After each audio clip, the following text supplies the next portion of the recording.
What's your creative Eden?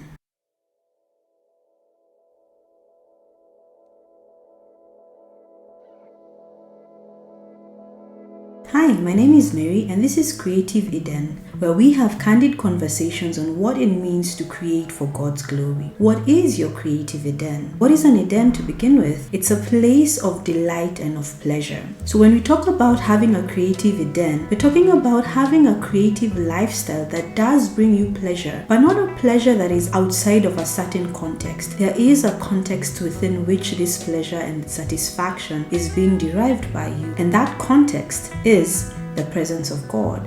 That's what we mean when we say we are creating for God's glory. The creativity that we're expressing isn't just for our name's sake, our ego's sake, for the sake of making money or having bragging rights in a certain creative industry. It is a means to an end, and that end is to bring God glory. Are we going to be satisfied in the process? Yes. Are there going to be decisions we will have to make and concessions we will have to make to be in alignment to God's blueprint for us? Absolutely yes. So when we're talking about being in a creative Eden, we are looking at going back to what God's original plan for us as creatives has been from day one. Because we didn't just show up on our creative. We didn't just happen to have certain talents, certain gifts, certain abilities. We didn't just happen to be creative the way we are or have an ability to express ourselves creatively the way we do. It was with intent and purpose on God's part. It was intentional in how He designed us. If you look at the Bible, one of the very first revelations we get of who God is as creator, because in Genesis 1 we see Him in the act of creation, the very first act of creation, and there is so much that we can derive out of that. And so that is what this space is going to be about. It's about discovering what it means to create for God's glory, what it means to find your creative Eden, to go back